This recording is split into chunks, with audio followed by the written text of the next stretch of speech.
More than 3,000 years ago, long before the rise of Rome or the Golden Age of Athens, the lands surrounding the Mediterranean entered an age of remarkable prosperity. This was the Late Bronze Age, a time when empires and kingdoms flourished through trade, diplomacy, and conquest, weaving together one of the earliest interconnected worlds in human history. At its heart stood the coastal city of Ugarit in modern-day Syria. Its harbors bustled with activity as ships from every corner of the Mediterranean sailed in laden with goods. The air was thick with the smell of spices, salt, and tar. Sailors shouted as they unloaded heavy copper ingots, ivory tusks from Africa, and fragrant oils stored in amphorae. Mycenaean merchants, with their distinctive patterned tunics, bartered their painted pottery in exchange for Egyptian papyrus rolls and precious cedar wood from Lebanon. Here in Ugarit, one could hear a chorus of languages: Akkadian, Egyptian, Mycenaean Greek, and Hittite, all mingling in the lively marketplace. The city was not merely a crossroads, it was a symbol of how interconnected this world had become. Further inland, in the Anatolian highlands, the great city of Hattusa, capital of the Hittite Empire, served as the beating heart of another power.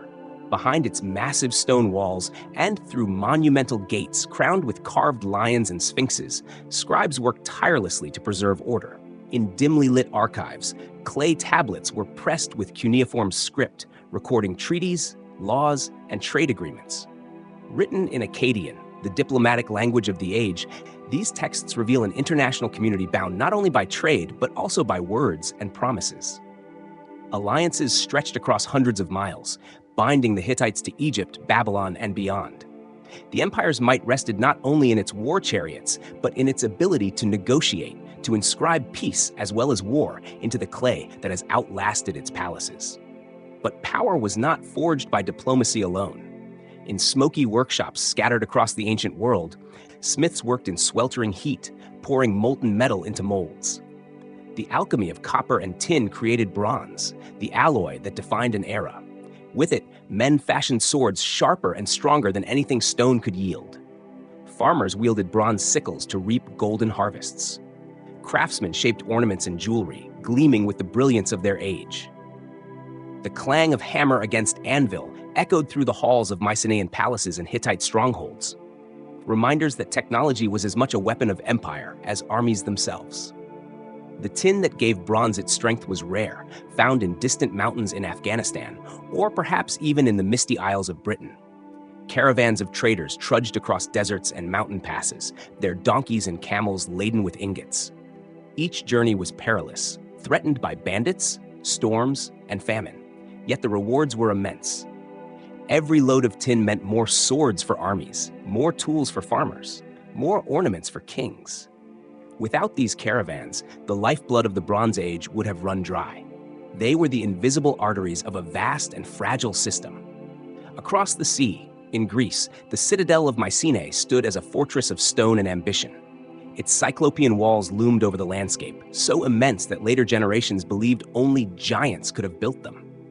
The Lion Gate, crowned with two carved beasts, welcomed warriors and kings. Inside, storerooms overflowed with oil and grain, symbols of wealth and control. Palaces echoed with music, laughter, and the murmur of scribes recording accounts in Linear B, the earliest form of Greek writing. Mycenae was a society of warriors, but it was also a society of administrators, where power was measured in both spears and scrolls.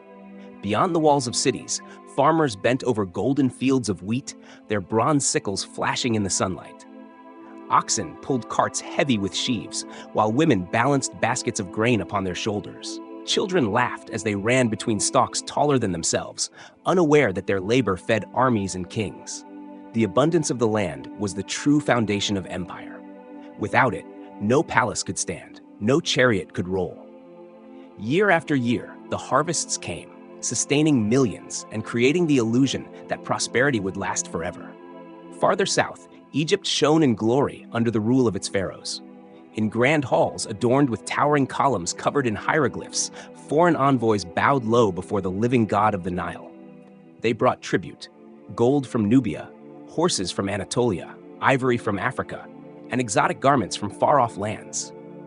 Pharaoh sat in majesty, receiving these tokens of loyalty and submission, a theater of wealth that reinforced Egypt's supremacy. Yet behind the grandeur lay an intricate web of dependency. Even Egypt, mighty and ancient, relied upon the flow of goods from abroad. In the fresco-painted halls of Mycenaean palaces, nobles reclined upon couches during feasts. Bronze goblets clinked as wine flowed freely. Musicians plucked lyres, dancers twirled, and laughter rose with the smoke of torches. These banquets were not merely celebrations, they were political theater, where alliances were sealed, loyalties tested, and prestige displayed. To feast was to rule, to display abundance in a world where wealth meant survival. And binding all these kingdoms together was an invisible web of trade and diplomacy. Ships traced routes across the sea, caravans carved paths through mountains, and scribes etched promises into clay. Egypt, Hatti, Mycenae, Ugarit, Babylon, all were bound in a system of mutual dependence. It was, in many ways, the world's first experiment in globalization. Goods, people, and ideas flowed in every direction, creating prosperity unmatched in earlier ages. But beneath the brilliance lay fragility. The very interconnection that brought wealth also carried risk. If one link broke, the others might falter. No king could have imagined that this golden age, so radiant and secure, carried within it the seeds of collapse. For now, though, the world shone bright. The Bronze Age stood at its peak, its palaces filled with treasure, its temples echoing with prayers, its markets alive with voices from distant lands. It was an age of ambition, of artistry, of empire. It was the age of prosperity, glorious, fleeting, and destined to vanish into the ashes of history. In the rugged highlands of Anatolia, where mountains rose like jagged walls and valleys carved deep paths through the land, a formidable empire took shape. The Hittites, a people of warriors, kings, and scribes, built their power upon stone and strategy. At the center of their world stood Hattusa, a capital unlike any other in the ancient Near East. Surrounded by walls of massive stone, punctuated by monumental gates adorned with lions and sphinxes, it was both fortress and symbol, a reminder that here, amid the rocky hills, a great kingdom had found its heart. Hattusa was a city of contrasts. Within its walls, priests offered sacrifices to the storm god Teshub, while artisans hammered bronze into weapons and tools. Scribes bent over clay tablets, pressing sharp styluses into wet surfaces, inscribing laws, treaties, and royal decrees in Akkadian, the diplomatic tongue of the age. The archive halls glowed dimly with oil lamps, their shelves stacked high with the very documents that sustained alliances stretching from Egypt to Babylon. In those dim chambers, words carried as much weight as armies. A single treaty could mean years of peace. A broken promise could mean generations of war. The Hittites understood that power was not only forged in battle, but also in ink and clay. At the head of this empire stood the great king, crowned with a tall, conical headdress, robed in ceremonial finery, and flanked by guards in gleaming bronze armor. He was more than a ruler. He was the chosen servant of the gods. In the palace courtyard, his presence radiated authority. When he spoke, scribes recorded his words, generals bowed in obedience, and envoys carried his commands across distant lands. The king was the axis upon which the empire turned, mediator between heaven and earth. His decisions sent chariots rolling into war, dictated peace with rivals, and decided the fate of entire peoples. And it was in war that the Hittites excelled. Their pride and terror was the war chariot, the very weapon that defined the Bronze Age battlefield. Unlike their rivals, whose two-man chariots carried only a driver and an archer, the Hittites fielded massive three-man chariots. Each carried a driver, a warrior with spear or sword, and an archer ready to unleash a deadly storm of arrows. These vehicles thundered across plains and valleys, their iron-shod wheels crushing the earth beneath them. The sight of such machines charging into battle struck fear into infantry, who stood helpless against their speed and momentum. Entire armies could be broken in moments, swept aside by the force of disciplined horses and trained men. For generations, Hittite dominance was built upon these unstoppable engines of war, yet empire was never sustained by strength of arms alone. The Hittites crafted a code of law, among the most advanced of their age.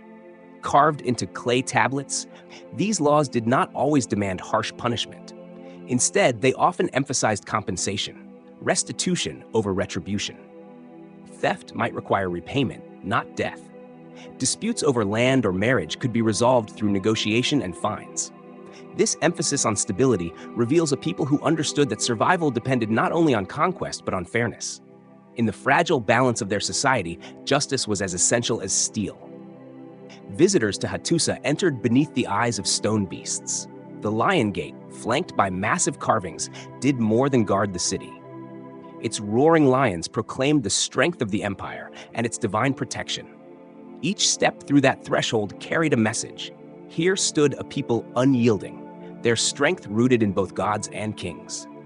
Beyond the gate lay the lifeblood of empire, the sacred temples where rituals invoked divine favor, the archives where treaties were stored, and the barracks where soldiers sharpened their bronze blades. Every stone, every carving, every ritual spoke of power meant to last. Religion tied the Hittites to the heavens.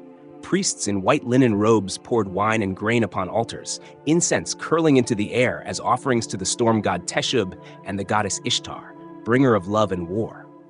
For the Hittites, no battle was fought without divine sanction, no treaty signed without the gods as witnesses. The rituals of Hattusa were not mere ceremony, they were the foundation of kingship itself. To rule was to be chosen, to stand as mediator between mortal men and immortal deities. But history is written not only in temples and laws, but also in battles that echo across centuries. In 1274 BCE, the Hittites faced their greatest challenge at the city of Kadesh, where they met the armies of Egypt under Pharaoh Ramesses II. The clash was unlike anything the world had yet seen. Thousands of chariots thundering across the plain, archers loosing storms of arrows, spearmen clashing in dust and blood. Reliefs carved on Egyptian temple walls show Ramesses in glory, alone in his chariot, striking down enemies with divine aid. Yet the truth was less decisive. The Hittites had fought fiercely. The Egyptians had held their ground. And in the end, neither empire could claim total victory. What Kadesh did prove was the terrifying scale of Bronze Age warfare and the immense costs of such rivalries. Out of this bloodshed came an extraordinary achievement.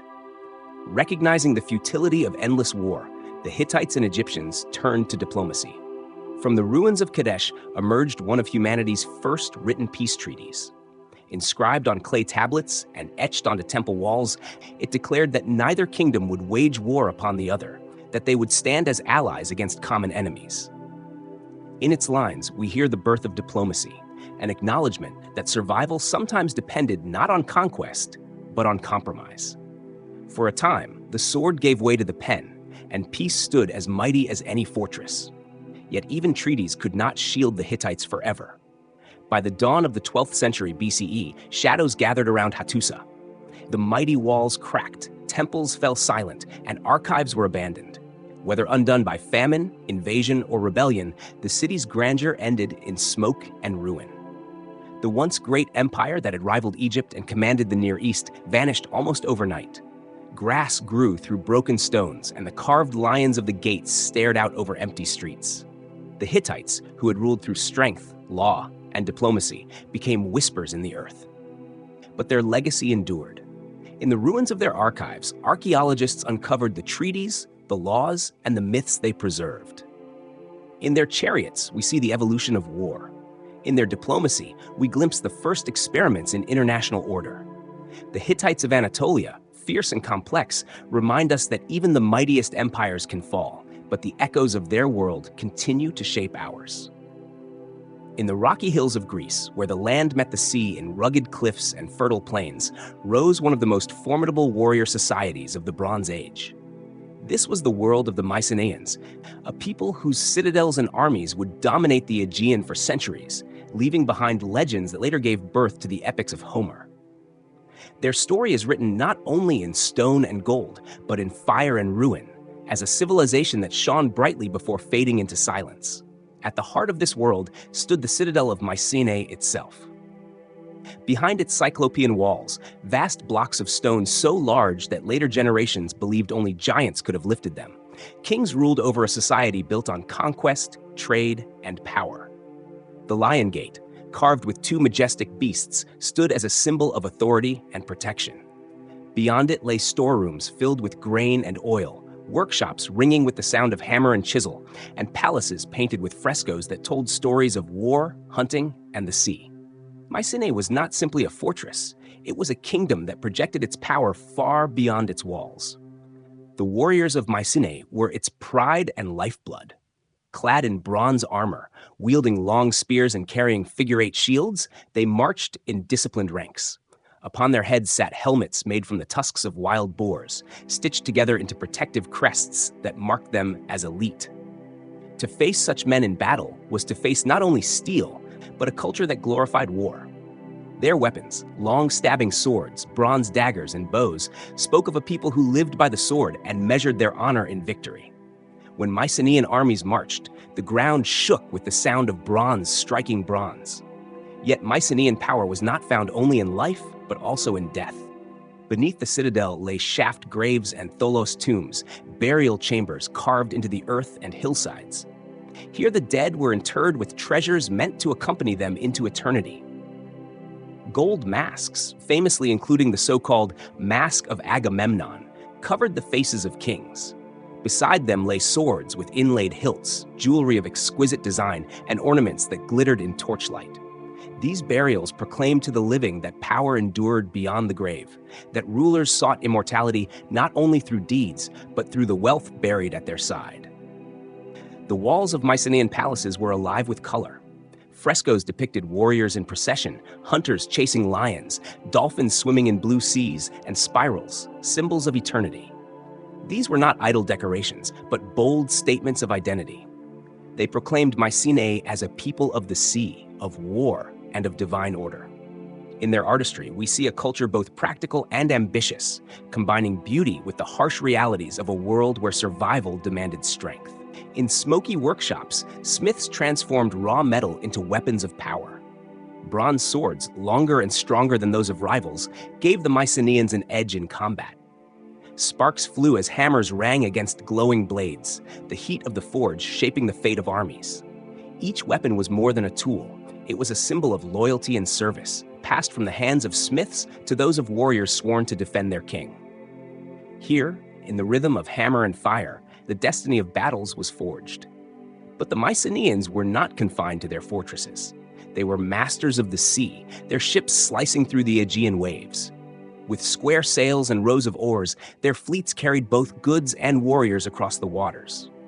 Painted prows cut through foam as crews rowed in rhythm, voices rising in song. These vessels brought olive oil, pottery, and bronze to markets in Anatolia, Cyprus, and the Levant. Yet they also carried raiders, spreading fear along distant coastlines. To the Mycenaeans, the sea was both lifeline and battlefield, connecting them to the wider world even as it offered new realms to conquer. Inside their palaces, administration sustained their power. Scribes pressed styluses into clay tablets, writing in Linear B, the earliest form of Greek. They recorded rations of grain, herds of sheep, shipments of bronze, and offerings to the gods. Each tablet was a fragment of a vast bureaucratic system that controlled the economy, the army, and the people. Though their script would vanish for centuries, rediscovered only in modern times, it reveals a society of meticulous order where nothing was left unrecorded. Death brought new displays of wealth and power. Funeral processions wound through citadel streets, mourners in linen garments crying aloud, treasures carried alongside the body of the dead. Gold masks, swords, and ornaments were placed within tholos tombs, their arched roofs echoing with the sound of ritual. These ceremonies proclaimed not only grief, but authority. The dead may have passed, but their wealth and legacy declared the enduring strength of the lineage they left behind. And behind the kings stood the queens of Mycenae, women of power and influence. Draped in embroidered gowns, adorned with jewelry of gold and lapis, they presided over ceremonies and feasts. In frescoes and artifacts, they appear with dignity and strength, suggesting roles far greater than passive consorts. Some may have acted as regents, as diplomats, or even as religious leaders. Their presence reminds us that Mycenaean society was more complex than warriors alone. It was a world where power took many forms. But all glory fades. By the end of the 13th century BCE, fire consumed the palaces. Archaeologists uncover walls blackened by flame, clay tablets hardened in the blaze, frozen in their final moment. The reasons remain uncertain: invasion, rebellion, or disaster. But the effect was clear. Mycenaean halls, once filled with music and feasts, stood silent. The frescoes cracked, the storerooms emptied, the lion gate opened to no one. A civilization that had dominated the Aegean for centuries collapsed in smoke and ruin. And yet, the memory of the Mycenaeans did not vanish. Their warriors and kings lived on in stories, passed down through generations, until they became the legends of the Trojan War, the tales of Agamemnon, Achilles, and Odysseus.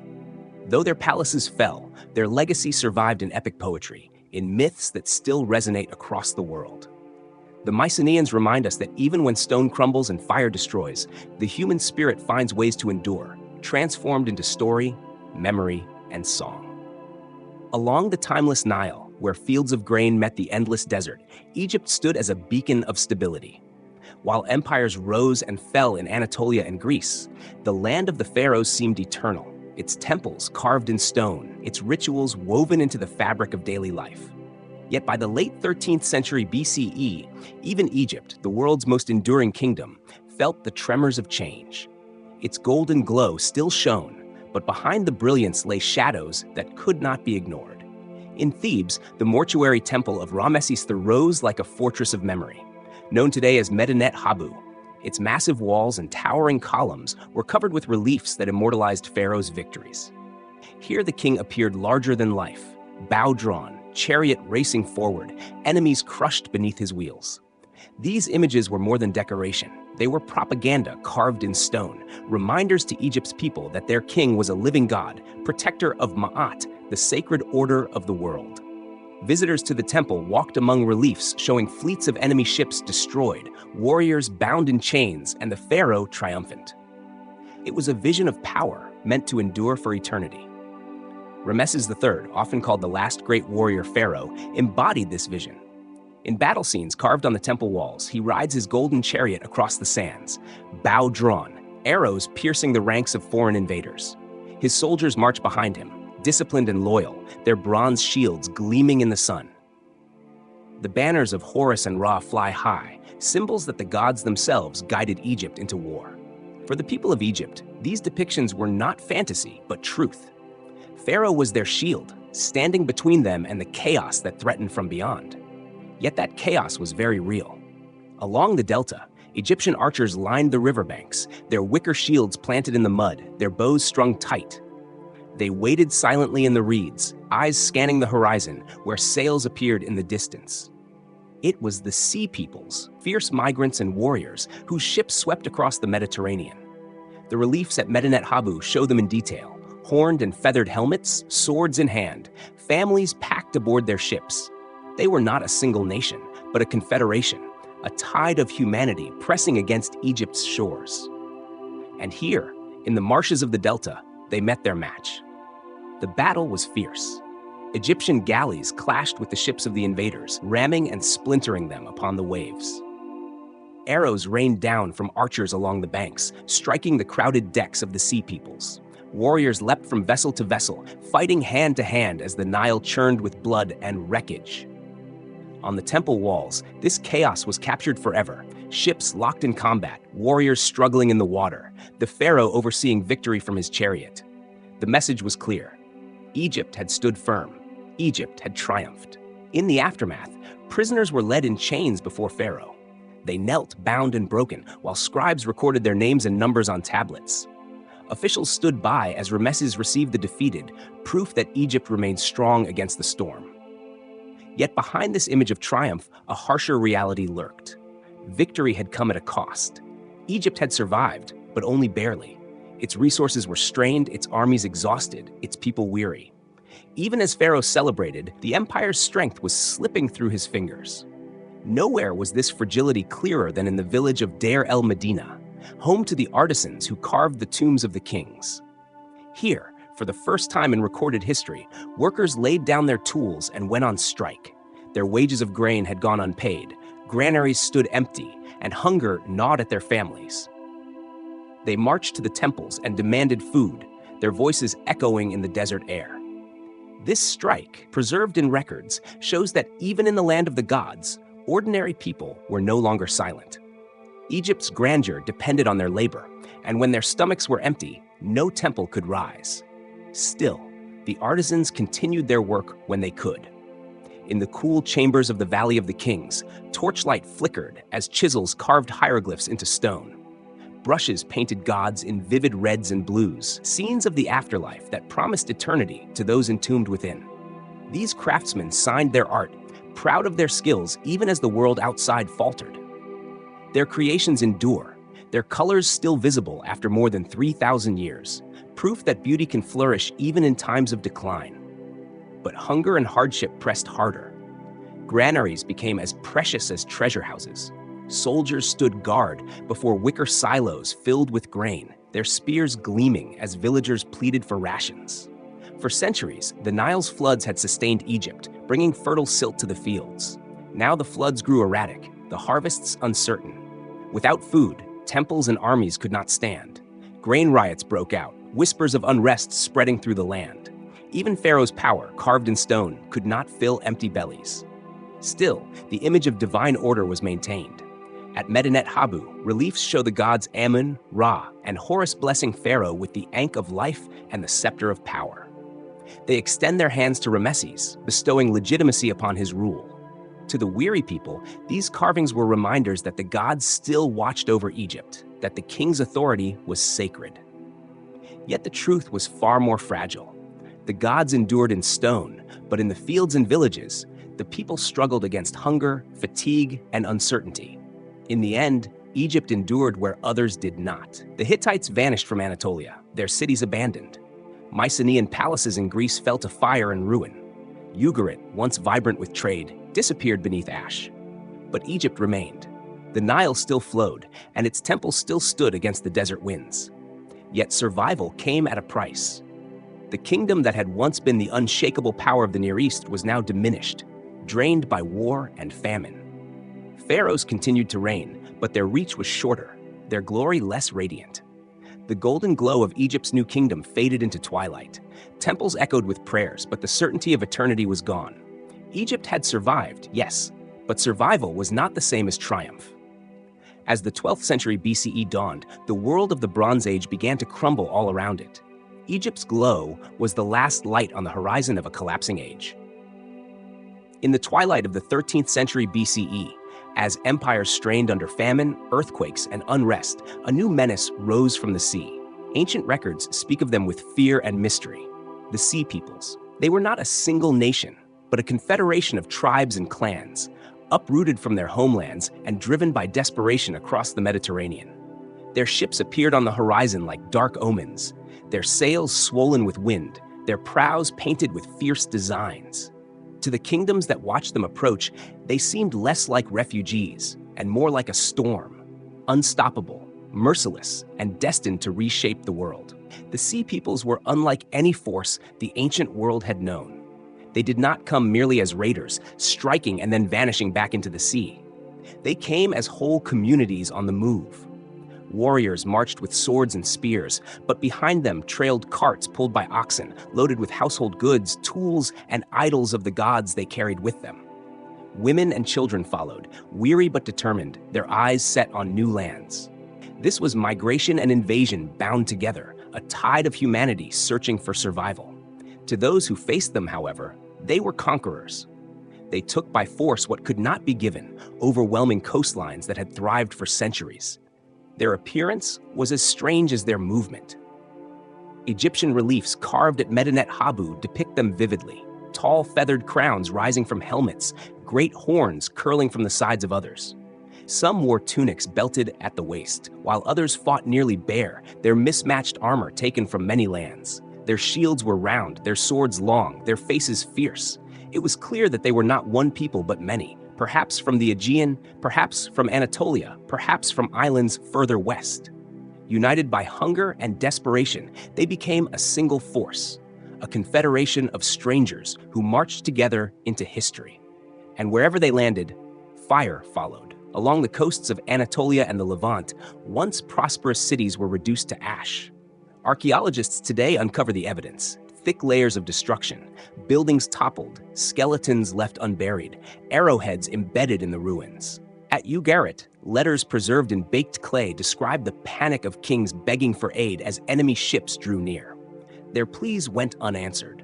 Within weeks, the city that had thrived on international trade lay silent, its palaces smoldering, its markets gone. Ugarit, like so many others, was wiped from history by the tide of invasion. The devastation was not confined to Syria. Across the Aegean, Mycenaean palaces burned in quick succession. Cities that had stood for centuries fell one by one, their frescoes blackened, their archives frozen in fire. In Anatolia, the once mighty Hittite Empire crumbled as its cities were looted, its people scattered. No land seemed safe, no walls tall enough to stop the wave. It was as if civilization itself was being unmade. But the Sea Peoples were not only feared on land, they carried their war onto the waves themselves. Naval battles erupted, where their fleets clashed with the ships of Egypt, the last great power to stand against them. Reliefs show the chaos vividly. Egyptian galleys ramming invader ships, arrows raining down in a storm, warriors leaping from deck to deck as the Nile churned with wreckage. The Sea Peoples fought with the desperation of men who had nothing to lose, families and futures packed into their vessels. Against them, Egypt deployed every resource it had, turning the Nile Delta into a shield of arrows and spears. The battles were fierce and desperate. Egyptian archers lined the riverbanks, loosing arrows into the crowded decks of enemy ships. Chariots rolled along the edges of the delta, ready to strike any who made landfall. The pharaoh himself was depicted overseeing the battle, his chariot racing forward, bow drawn against the invaders. In the end, Egypt claimed victory. The Sea Peoples were repelled, their ships shattered, their warriors slain or captured. Reliefs at Medinet Habu show captives bound and kneeling before Pharaoh, proof that Egypt, unlike its neighbors, had endured. Yet victory was fragile. For though Egypt survived, it was deeply scarred. Its resources drained, its population exhausted, its golden glow dimmed. And elsewhere, the devastation was complete. The Hittites vanished from Anatolia. Mycenae burned. Ugarit was no more. Across the eastern Mediterranean, the great network of trade and diplomacy that had bound the Bronze Age world together collapsed. The Sea Peoples had not created every crack in the system, but they were the hammer blow that shattered it. Even today, their origins remain uncertain. Were they displaced Mycenaeans, fleeing famine and rebellion at home? Were they Anatolian tribes uprooted by earthquakes and drought? Or were they a combination of many peoples, bound together only by desperation? Scholars debate, but the truth may be all of these at once. The Sea Peoples were not a single nation, but a symptom of a wider collapse, a visible wave that revealed the hidden fractures of a fragile world. What is clear is their impact. In a matter of decades, cities that had thrived for centuries were gone. The international order of the Bronze Age, the treaties, the caravans, the ships laden with trade goods, vanished. In its place came darkness, isolation, and survival. The Sea Peoples were not the sole cause of collapse, but they were its most visible face. Warriors, migrants, conquerors, and refugees. Their coming marked the end of an age, the unraveling of a world once bound by prosperity. And so, as the 12th century BCE dawned, the Mediterranean lay transformed. Empires that had seemed eternal were gone. Cities lay in ruins, trade routes broken, kings forgotten. Only Egypt remained, weakened but alive, its temples still rising above the Nile. The Sea Peoples had swept through like a storm, leaving silence where once there had been song. With them, the Bronze Age ended, and the long shadow of the Dark Ages began. The world of the Bronze Age had been built on delicate connections, ships that sailed the seas, caravans that crossed mountains, and merchants who carried tin, copper, grain, and gold from one kingdom to another. These links had made prosperity possible, allowing cities like Ugarit and Mycenae to flourish, and empires like Egypt and the Hittites to project their power far beyond their borders. Yet the strength of this system was also its weakness. When the links broke, when caravans no longer arrived, when ships no longer docked in harbors, the foundations of civilization itself began to crack. At the heart of the crisis lay bronze, the very alloy that had defined the age. Bronze required copper, abundant in some regions, and tin, far rarer, often mined in distant lands like Afghanistan or perhaps the far-off Isles of Britain. The flow of tin was the lifeblood of every kingdom. Without it, armies could not be armed, tools could not be forged, and economies could not function. But in the late 13th and early 12th centuries BCE, those lifelines faltered. Caravans were disrupted by war, bandits, and famine. Trade routes grew perilous. Ships that once carried ingots across the sea never arrived. Without tin, the Bronze Age quite literally began to die. The consequences rippled outward. Palaces that had once overflowed with weapons, ornaments, and tools suddenly faced shortages. Armies could not be replenished as quickly, weakening kingdoms against both foreign invasion and domestic rebellion. Farmers struggled without proper tools, their harvests diminished, their dependence on uncertain floods or rains growing more acute. The once vast web of international exchange unraveled, leaving cities isolated, cut off from the goods and knowledge they needed to survive. But economic disruption was only part of the storm. Nature itself seemed to turn against the ancient world. Across the eastern Mediterranean, evidence reveals a period of severe and prolonged climate stress. Tree rings from northern Europe show years of drought. Sediment samples from lakes in Syria and Anatolia reveal centuries of aridity, suggesting that rainfall became scarcer, harvests thinner, and famine more common. In Cyprus and the Levant, pollen records tell the same story. Fields that once grew abundant grain gave way to dust and scrub, the land unable to support its people. The letters of Ugarit, found baked in the final fires that consumed the city, speak desperately of hunger. One message pleads for shipments of grain, warning that this is a matter of life and death. Another laments that fields have dried, that harvests have failed, and that without help, the city will not endure. These are not abstract signs, they are voices from the past, crying out from the brink of collapse. Famine spread across the land, and with it came unrest. Hungry people do not wait patiently. Villages abandoned their fields.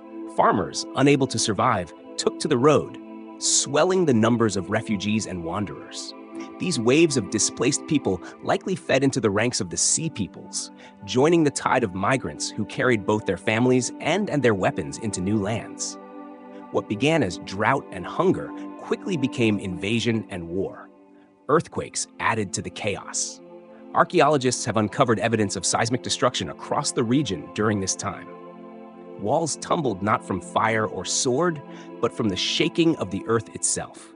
Cities in Greece, Anatolia, and the Levant show patterns of collapse that suggest waves of quakes striking across decades.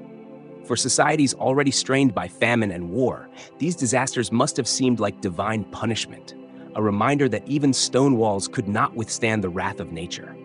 And then came fire. Not only the fire of invaders, but the fire of rebellion. In Mycenaean Greece, palaces once ruled by kings show signs of internal strife. Arrows buried in the ruins, walls blackened by flame, and hasty abandonments all point to uprisings from within.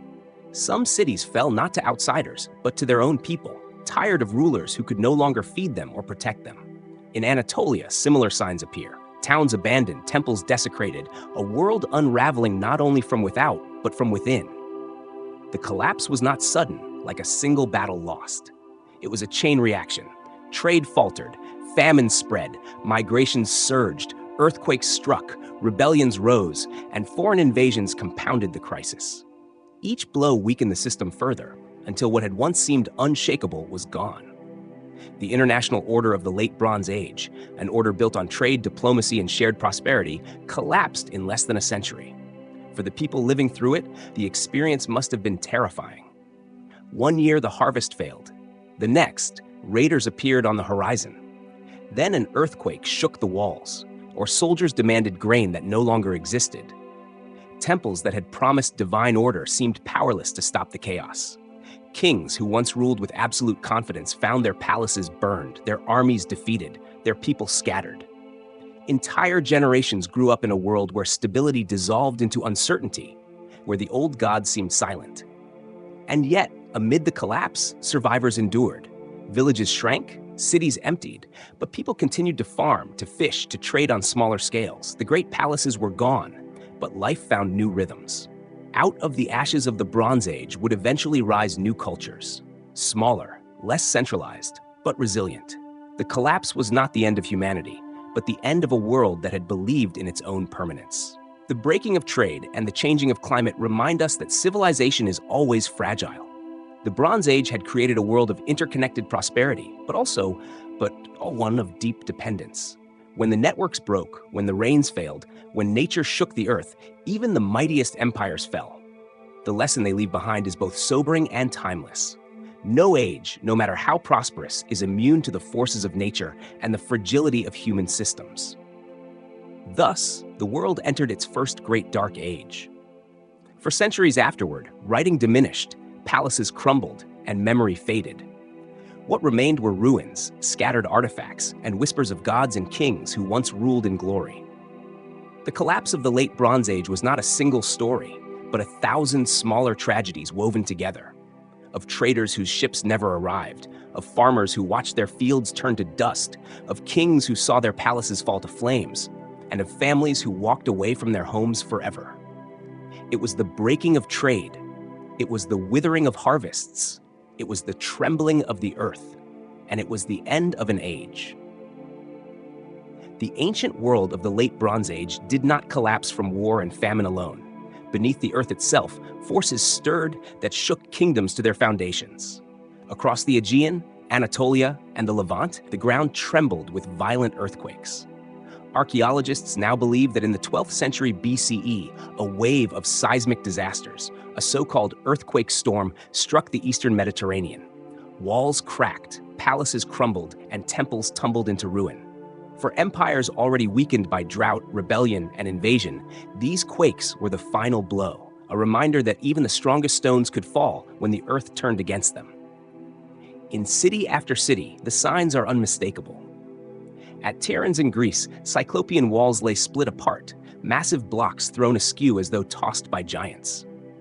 In Mycenae itself, buildings that once stood proud were twisted and collapsed, the destruction too sudden and uneven to have come from fire alone.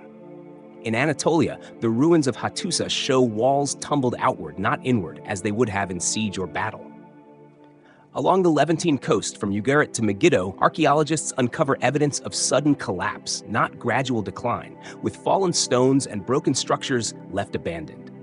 These scars in the earth tell a story of catastrophe, written not by men, but by nature. For the people of the age, such events must have been terrifying. Imagine a farmer in the fields as the ground shakes beneath his feet, watching his home collapse in an instant. Imagine a priest in the temple, seeing the carved image of a god crack and fall to the floor, dust filling the air, prayers drowned in the roar of stone. For a society that believed kings ruled with divine sanction and that gods maintained cosmic order, earthquakes were more than disasters. They were signs that the gods themselves had withdrawn their favor. When walls crumbled, cities became vulnerable. Once mighty fortresses that had withstood sieges fell open to raiders. Earthquakes could topple defenses in minutes that had taken decades to build. For invaders like the Sea Peoples, such destruction was an opportunity. Weakened cities became easy prey, their walls breached not by sword but by shaking earth. For rebels, the chaos offered cover to rise up against rulers suddenly stripped of divine protection. In this way, earthquakes were not only natural disasters, but political ones, unraveling the authority of kings who could no longer claim to control their world. The pattern was relentless. Across several decades, one quake followed another, striking different cities in sequence. Historians call this chain of disasters an earthquake storm, a period in which the shifting of tectonic plates unleashed repeated destruction. Each city that fell left behind refugees, survivors who carried their hunger and desperation elsewhere. Each ruin weakened the network of trade and support that had held the Bronze Age together. Like a house already weakened by termites, the blows of the earthquakes brought the whole structure crashing down. The memory of these quakes may echo in later myths. The Greeks spoke of Poseidon, god of the sea and the shaker of the earth, whose wrath could topple cities. Tales of cities swallowed by the ground, of palaces destroyed by divine anger, may have roots in the memories of this seismic age. To those who lived through it, the gods must indeed have seemed angry, their world turned upside down by forces beyond human control. And yet, as devastating as the earthquakes were, they did not act alone. They struck a world already trembling with crisis. Drought had thinned harvests, famine had emptied granaries, and invasions had scarred the coasts. When the ground shook, it did more than destroy stone. It shattered confidence. It convinced people that their rulers, their gods, their systems of order could no longer protect them. In that loss of faith lay the true power of the earthquake storms. In city after city, rebuilding was rare. Instead of raising walls anew, survivors abandoned their homes, scattering into smaller villages. The grand palaces of the Mycenaeans, the monumental temples of the Hittites, the fortified harbors of the Levant, all were left in ruin. In their place rose modest huts, scattered farms, and small communities more focused on survival than grandeur. The world of kings and chariots gave way to a humbler age, born not of ambition but of necessity. The earthquakes remind us of a sobering truth. Civilizations are never only undone by human hands. Nature itself plays its part. The late Bronze Age, built on stone and faith in permanence, discovered that even the strongest foundations can crack when the earth decides to move. What armies could not achieve, what famine could not complete, the shifting of the earth accomplished in moments. And so as the 12th century BCE unfolded, the eastern Mediterranean was littered with ruins. Broken walls and abandoned cities told of a world shaken apart.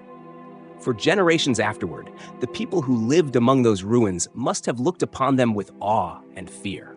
They must have told their children stories of the Great Collapse, of the time when gods shook the earth and kings fell. In those stories, memory of the Bronze Age lived on, even as its power faded into history. The earthquake storms were not the sole cause of the collapse, but they were the hammer that struck already weakened stone. Together with drought, famine, invasion, and rebellion, they ensured that the interconnected world of the late Bronze Age could not survive. What remained was a landscape of silence and ruin, waiting for new peoples, new cultures, and new histories to rise from the dust. Civilizations rise and fall on the bounty of the land. For centuries, the Nile, the Aegean plains, the valleys of Anatolia, and the Levantine coast had yielded harvests that sustained empires. But in the closing years of the 13th century BCE, the skies grew hostile. Rain no longer fell as it once had. The Nile floods faltered. Fields cracked beneath a merciless sun. What had been reliable for generations became uncertain, and the very foundation of Bronze Age society, its food, was placed in jeopardy. Modern science confirms what the ancients endured. Cores of lake sediment from Syria reveal layers of dust, proof of centuries-long drought. Tree rings from Europe record years of stunted growth, suggesting rainfall across the eastern Mediterranean diminished drastically. Ancient pollen trapped in soil samples shows crops replaced by scrub and desert plants. Everywhere, the evidence aligns. The land was starving. And when the land starved, so too did its people. In letters recovered from the ruins of Ugarit, desperation seeps from the clay. Kings write of empty fields, of grain that will not grow, of people on the brink of death. One tablet pleads urgently for shipments of barley. This is a matter of life and death. Another warns that without aid, the city itself will not survive. These messages were sent as invaders closed in, as the sea peoples pressed against the coast. Yet it was hunger, not only war, that threatened to undo them. The famine was relentless. In Cyprus, once famed for its copper, farmers abandoned fields as drought destroyed harvests. In Anatolia, the Hittites faced not only invasion but hunger, their once mighty granaries empty. In Greece, harvests shrank, palaces could no longer feed their workers, and rebellion spread among the starving. Even Egypt, blessed by the Nile, felt the strain. The river's annual floods, long the lifeblood of the kingdom, grew erratic. Granaries that once overflowed with grain now required guards, soldiers standing watch as hungry villagers pleaded for rations. When food grew scarce, social order broke down. At Deir el-Medina in Egypt, the artisans building royal tombs went on strike, the first labor strike in recorded history. They laid down their chisels and brushes, demanding the grain rations owed to them. Their families were hungry. Their patience was gone. These artisans, who painted the afterlife onto tomb walls, now faced the struggle of survival in this life. Their protest was not only about food, it was a crack in the image of eternal Egypt, proof that even in the land of the gods, famine could bend the will of men. Across the wider world, famine fed migration. Hungry families left their villages, searching for fertile land elsewhere. Farmers became wanderers, and wanderers became raiders.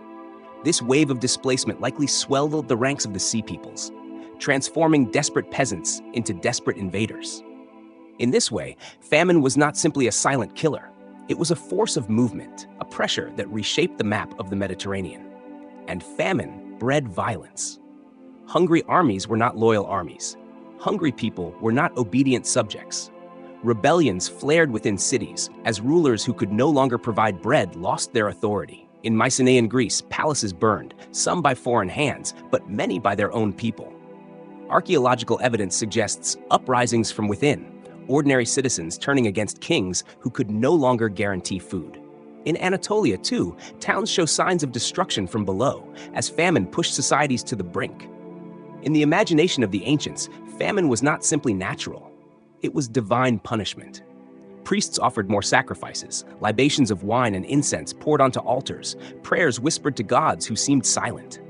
But when the rains did not return, when the harvests failed again and again, faith itself must have wavered. The very order of the cosmos, Ma'at in Egypt, divine kingship in Hatti, the mandate of the gods in Mycenae, was thrown into question. A king who could not bring rain was no king at all. The drought lasted not years, but centuries. In parts of the Levant, records suggest a 300-year period of aridity beginning just before the Bronze Age collapse. Imagine generations born into famine, children who had never seen a good harvest, families who had never known abundance. Hunger became a way of life, a shadow over every decision, every prayer, every rebellion. This was not a crisis that could be endured for a season. It was a transformation that unraveled the ancient world. And yet, amid the hunger, people adapted. They left the great cities behind, scattering into smaller villages where subsistence farming might support them. Trade networks shrank, but local resilience grew. Simple huts replaced palaces. Clay pots and handmade tools replaced imported luxuries. Life grew harder, but it endured. Out of the ashes of famine, a simpler world slowly emerged. The long drought and famine of the 12th century BCE remind us of the fragility of civilizations. Empires that had seemed eternal, the Hittites, the Mycenaeans, the great cities of the Levant, could not withstand the slow grinding power of a failing climate. Even mighty Egypt, though it survived, was diminished. Food, the simplest necessity, proved more powerful than armies and kings. For the people who lived through it, the collapse of harvests was as devastating as any invading army. Their stories, though not preserved in their own voices, are etched into the ruins they left behind. Abandoned fields, empty silos, letters carved into clay, all tell us of hunger that reshaped the ancient world. It was not merely the sea peoples who ended the Bronze Age. It was the sun, the rain, the earth itself. It was the long drought and the famine that followed. Relentless, unforgiving, unanswerable.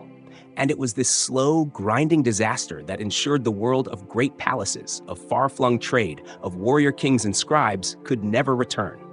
The age of prosperity had ended. In its place lay hunger, silence, and survival. The collapse of the late Bronze Age was not a single moment, not a single battle lost or a single city burned. It was a chain reaction, a domino effect that toppled empire after empire, kingdom after kingdom, until the world that had once been bound together in trade and diplomacy dissolved into fragments.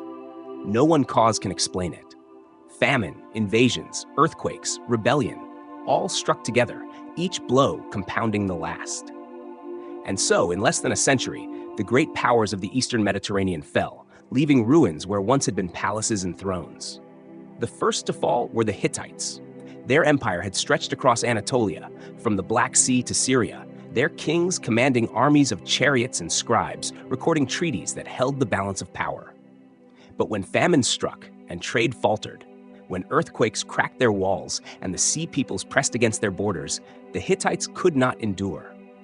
Hattusa, their great capital, was abandoned and burned. The carved lions of its gates stared out over empty streets. Once the rival of Egypt, once a giant of the Near East, the Hittite Empire vanished almost overnight, its people scattered, its memory nearly lost to time. To the west, in Greece, the palaces of Mycenae, Tiryns, and Pylos suffered a similar fate. For centuries, the Mycenaean kings had ruled behind Cyclopean walls, commanding fleets that sailed the Aegean and armies clad in bronze. Yet when trade collapsed and famine spread, when uprisings shook their cities and foreign raiders struck their shores, the palaces burned. Linear B tablets hardened in the fires, preserving records of rations, offerings, and weapons prepared in haste. But the scribes did not return. The frescoes cracked. The Lion Gate opened onto silence. The Mycenaean world, the seed of Homer's later epics, fell into darkness. For 400 years, Greece entered a period historians call the Dark Age, when writing disappeared and memories of the past survived only in song. Along the Levantine coast, the destruction was just as fierce. Ugarit, once the jewel of international trade, sent out desperate letters begging for aid as enemy ships approached. None came. Within days, the city was in flames. Its palaces collapsed, its markets turned to ash. The libraries of Ugarit, filled with cuneiform tablets in multiple languages, were buried under rubble, their words preserved only by accident. The city that had connected empires vanished, its name remembered only in broken ruins. Other cities followed: Byblos, Ashkelon, Megiddo, all scarred or abandoned, their prosperity gone. Even mighty Egypt, which survived the storm, was diminished. Rameses III had defeated the Sea Peoples at the mouth of the Nile, his victory carved in stone at Medinet Habu. But the cost was staggering. Grain was scarce, workers went unpaid, strikes broke out, and the kingdom's resources were drained. Egypt endured, but it was no longer the dominant superpower of the Near East. Its glow dimmed, its reach shortened. What had once been the eternal kingdom now entered a slow decline from which it would never fully recover. The collapse spread like falling dominoes, each empire dragging down the next. The Hittites fell, leaving Anatolia open to waves of migrants and invaders. The Mycenaeans collapsed, sending refugees across the Aegean and into the ranks of the Sea Peoples. The Levantine ports were destroyed, severing the arteries of trade that had fed the entire system. Egypt survived, but drained of strength, it could no longer stabilize the region. What had been an interconnected world unraveled into isolation. For the people who lived through it, the experience was apocalyptic. Imagine a farmer watching his fields wither, his granary empty, his village attacked by strangers fleeing famine elsewhere. Imagine a soldier, once loyal to a king, turning his weapon against his own palace when wages stopped coming. Imagine a priest standing before a shattered temple, the idol of his god toppled by an earthquake, the faithful now scattered. These were not abstract events. They were the lived reality of hundreds of thousands, perhaps millions, whose lives were overturned in the span of a single lifetime. The collapse also meant the loss of knowledge. Writing, once widespread, disappeared in many regions. The linear B script of Greece vanished, leaving centuries when no words were written. Trade networks dissolved, and with them went the flow of ideas, technologies, and artistry. Monumental architecture ceased. Frescoes, jewelry, and elaborate weaponry gave way to simpler, cruder forms. It was as if the world had shrunk, reduced from grand empires to small villages, from international diplomacy to local survival. And yet, the collapse was not total annihilation. People endured. Fields were still planted, though yields were small. Villages persisted, though palaces burned. New groups rose in the vacuum left by fallen empires. The Arameans in Syria, the Philistines along the Levantine coast, the early Israelites in the hill country of Canaan. In Greece, small communities clung to life, and from their survival would one day rise the city-states of classical antiquity. Out of the ruins of the Bronze Age came the seeds of the Iron Age. The domino collapse of empires teaches us that no civilization, no matter how powerful, is immune to systemic failure. The late Bronze Age had been a world of interconnection, of kings who signed treaties, of ships that carried goods across seas. But when famine, earthquakes, invasion, and rebellion struck together, the system could not endure. Each empire leaned upon the other, and when one fell, the rest followed. It was not a single fall, but a cascade, and the sound of it still echoes in history. By the end of the 12th century BCE, the world of palaces and empires was gone. In its place lay ruins, silence, and memory. The people of the age must have looked upon those ruins with awe, whispering stories of the gods' anger, of kings who failed, of cities swallowed by time. And in their whispers, in the myths and legends passed down, fragments of the Bronze Age lived on, transformed into epic tales and enduring memory. The dominoes had fallen. The great experiment of the late Bronze Age had ended, and a new age, darker and harder, was about to begin. When the dust settled, when the fires burned out and the echoes of chariots faded, the world of the late Bronze Age was gone. The grand palaces of Mycenae, Hattusa, and Ugarit stood in ruins. The trade routes that had once bound empires together lay empty. The scribes who had filled archives with clay tablets and inscriptions were silent. For centuries, the Eastern Mediterranean had thrived as one of history's first interconnected systems of power, wealth, and diplomacy. Now, in the 12th century BCE, it had collapsed. And into the void stepped something new, something harsher, the long shadow of a dark age. For the people who survived, life changed in ways both subtle and profound. Gone were the sprawling palaces filled with frescoes, storerooms, and treasures. In their place rose small villages of simple huts, each focused on survival rather than grandeur. Trade diminished. Where once ships had carried copper, tin, and exotic goods across the seas, now local economies shrank to subsistence farming and barter. Luxury goods became rare, treasures of the past rather than products of the present. For centuries afterward, people lived not in empires but in fragments, their lives smaller, their horizons closer. Writing, too, all but disappeared. In Mycenaean Greece, the linear B script vanished. For nearly 400 years, the Greek world left no written record, its knowledge and stories preserved only by memory and oral tradition. It was in this silence that the seeds of epic poetry were planted, as bards carried tales of warriors and kings, of Troy, of Agamemnon, of Odysseus, across generations. What had once been bureaucracy became legend, and in legend, memory of the Bronze Age survived in altered form. Religion shifted as well. In the grand temples of the Bronze Age, priests had once overseen rituals to ensure cosmic order. But when the temples collapsed, when the idols cracked and fell, people turned to smaller shrines, to local gods, to household spirits. Faith endured, but it changed shape, becoming humbler, closer to the soil and the hearth. The gods were no longer invoked only by kings, but by families desperate for survival. And yet, even in darkness, the ember of progress smoldered. From the ruins of the Bronze Age arose the beginnings of the Iron Age. Iron, once rare and precious, began to spread, gradually replacing bronze as the metal of choice. Unlike tin, which had to be carried from distant lands, iron could be found in many regions. It was harder to smelt, but in time, new techniques spread. With iron, tools became stronger, weapons sharper, and societies more resilient. The very collapse that had ended the Bronze Age paved the way for a new technology that would define the centuries to come. The Dark Age was not universal, nor was it absolute. Egypt, though weakened, endured. Its temples still stood along the Nile. Its pharaohs still carved their names into stone. In Mesopotamia, new powers began to stir, laying the foundations of future empires. In the Levant, survivors regrouped, and from the ruins rose new peoples, the Philistines, the Israelites, the Phoenicians, who would shape the history of the Iron Age. In Greece, though writing vanished, communities endured, and centuries later they would re-emerge into the brilliance of the classical age. Still, for generations, the collapse was felt as loss. Fields once tilled in abundance were abandoned. Cities that had been centers of trade and diplomacy were reduced to rubble.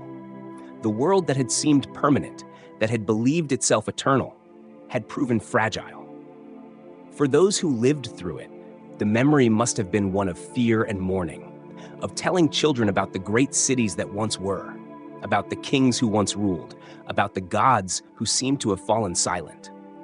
The story of the late Bronze Age collapse is not only about what was lost, but about what was revealed. It shows us how fragile civilization can be, how quickly prosperity can unravel when too many crises strike at once. It reminds us that famine, war, earthquakes, and climate are not separate forces, but interconnected threads that can tear apart the strongest tapestry. And it warns us that no system, no matter how advanced, is immune to collapse when its foundations are strained. But it also shows us resilience. Though the great palaces fell, people endured. Though writing vanished, stories survived. Though empires crumbled, villages persisted. And out of those villages, centuries later, would rise new powers, new cultures, new achievements. The collapse was not the end of history. It was a turning point, a passage from one age to another. The ruins of Mycenae, Hattusa, and Ugarit still stand today, silent witnesses to a world that believed itself eternal. The reliefs of Medinet Habu still show Ramesses III defeating the Sea Peoples, a reminder of Egypt's struggle to survive. The clay tablets of Ugarit still preserve the desperate cries of kings begging for grain. These fragments are all that remain of a world once vibrant, now reduced to whispers. And yet, from those whispers, we can piece together the story of an age both glorious and tragic. The Bronze Age ended not with a single event, but with a cascade of disasters. It ended with hunger and fire, with the shaking of the earth and the arrival of strangers from the sea. It ended with the fall of kings and the silence of scribes. But from its end came a new beginning, the Iron Age, a world of different tools, different powers, and different stories. And so, the people of the 12th century BCE walked into a new world. They walked into centuries of hardship, into darkness, into silence. But they carried with them memory, and memory became legend, and legend in time became history. This was the twilight of the Bronze Age. This was the dawn of something new. From prosperity to collapse, from collapse to survival, from survival to renewal. The wheel of history turned, as it always does, and an age of glory gave way to an age of shadows. This was the end of one world and the beginning of another.